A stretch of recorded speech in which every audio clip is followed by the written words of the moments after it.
अब मुगलों का शासन नहीं है और कि अब इसमें किसी प्रकार की क्षत पहुंचा सकते हैं। जो क्षत पहुंचाया जाएगा वो सीधा जाएगा कब्रिस्तान में।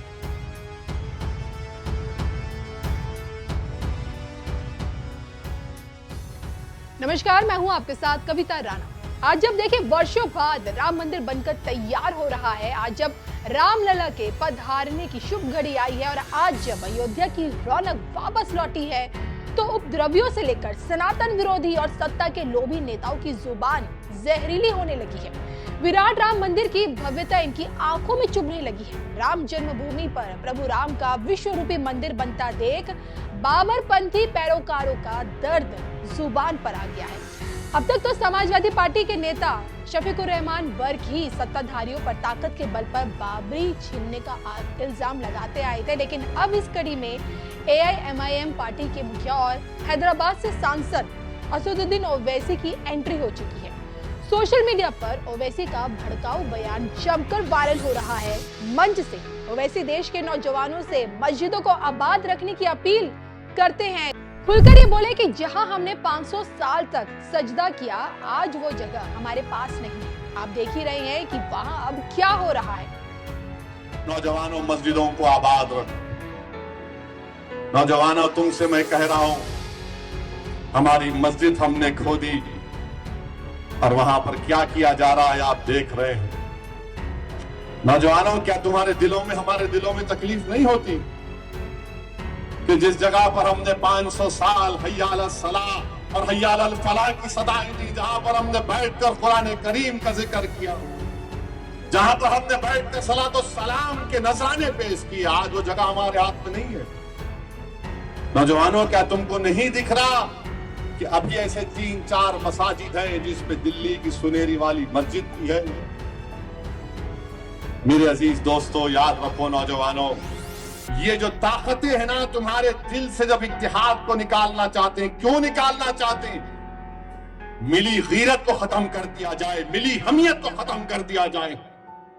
बरसों की मेहनतों के बाद आज हमारा एक मुकाम हमने पैदा किया, तो ये आपको इन चीजों पर गौर करना, अपनी मिली हमियत को, मिली अपनी ताकत को बरकरार रखिए। नौजवानों, मस्जिदों को आबाद रखो। कहीं ऐसा ना हो कि मस्जिदें हमसे छीन ली जाए। मुझे उम्मीद है कि इंशाअल्लाह ताला आज का ये नौजवान जो कल का बूढ़ा होगा, वो अपनी नजरों को आगे रखकर अपने दिमाग पर जोर डालकर सोचेगा कि किस तरीके से मुझे अपने आप को, अपने खानदान को, अपने शहर को, अपने महल्ले को बचाना। इत्तेहाद एक ताकत है, इत्तेहाद एक नेमत है। निफाक और इंतशार मौत है, याद रखो मेरी इस बात। तो वैसे कि इसी भड़काऊ बयान ने देश की सियासत को गरमा दिया है। संत समाज तो भड़का हुआ है और जिसमें मंदिर के मुख्य पुजारी सत्येंद्र दास ने ओवैसी जैसे लोगों को कब्रिस्तान का रास्ता दिखा दिया है।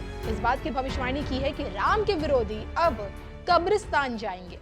अब मुगलों का शासन नहीं है और कि अब इसमें किसी प्रकार की क्षत पहुंचा सकते हैं। जो क्षत पहुंचाया जाएगा वो सीधा जाएगा कब्रिस्तान में, और सब यहाँ मारे गए और उनका कब्रिस्तान यहाँ बन गया।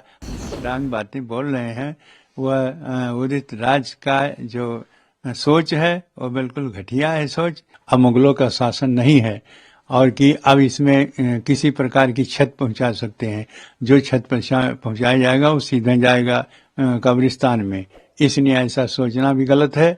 और जो भड़का रहे हैं जवानों को, भड़काए थे यहाँ जितने आए हैं यहाँ छत पहुंचाने के लिए, जब विवादित रामलला त्रिपाल में थे तब भी यहाँ आए थे, अब आए और सब यहाँ मारे गए और उनका कब्रिस्तान यहाँ बन गया। ऐसा जो भी इस विरोध में बोलेगा उसका केवल कब्रिस्तान बनेगा और कुछ नहीं बनेगा। रामलला का एक इंच भी कोई भी क्षति नहीं हो सकती। भाजपा ने अपने घोषणा पत्र में घोषित किया, जिसका परिणाम यह है कि आज वो सत्ता में है।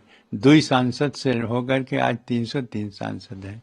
तो यह जलन है, जितने भी विपक्षी हैं सबको जलन है इनके सत्ता से, और इसीलिए वो उटपटांग बोलते हैं और सही रूप यह है कि थोपा नहीं जाता, वो स्वयं श्रद्धा की केंद्र है भगवान राम। और ये लाखों के लाखों रोज आकर के जो दर्शन कर रहे हैं, इनका कहाँ निमंत्रण दिया गया है? वो तो अपने श्रद्धा से आते हैं, भगवान राम के प्रति उनका विश्वास है, उनकी भक्ति है, इसलिए आ रहे हैं। जो कह रहे हैं कि थोपा जा रहा है, यह नहीं, ये एक सम्मानित होता है कि सम्मान पूर्वक उनको बुलाने का ये निमंत्रण पत्र भेजा जाता है, वो भेजा गया है। जो आएंगे आ पाएंगे आएंगे। उसके बाद प्रधानमंत्री जी स्वयं कहे कि इतनी भीड़ होगी, इसलिए अपने अपने घरों में दीपक जला करके और दीप उत्सव मनावें 22 तारीख को। तो इस तरह की जो बातें आ रही हैं और उटपटांग बातें बोल रहे हैं, वह उदित राज का जो सोच है वो बिल्कुल घटिया है सोच, और बिल्कुल निगिष्ट सोच है। ऐसे सोच नहीं करना चाहिए। थोपा भक्ति थोपी नहीं जाती, भक्ति स्वयं उत्पन्न होती है। प्रभु राम के नाम और प्रभु राम के काम से अयोध्या के मुसलमान सबसे ज्यादा उत्साहित हैं। अयोध्या की बदलती तस्वीर को देखकर उनके चेहरे खिले हुए हैं, क्योंकि अयोध्या में सिर्फ राम मंदिर ही नहीं बल्कि अयोध्या में अब मस्जिद की नींव भी रखी जा रही है। विश्व पर्यटन केंद्र बन चुकी अयोध्या में अब जन जन को रोजगार का अवसर प्राप्त हो रहा है। महर्षि वाल्मीकि अंतर्राष्ट्रीय हवाई अड्डा और अयोध्या धाम रेलवे स्टेशन से अयोध्या दुनिया से पूरी तरह से कनेक्ट हो चुकी है। और खुशी के इसी माहौल में राम नाम की गूंज चारों दिशाओं से सुनाई दे रही है। और ऐसे में ओवैसी का भड़काऊ बयान क्या इस समय उचित है? कमेंट करके अपनी राय जरूर दीजिएगा।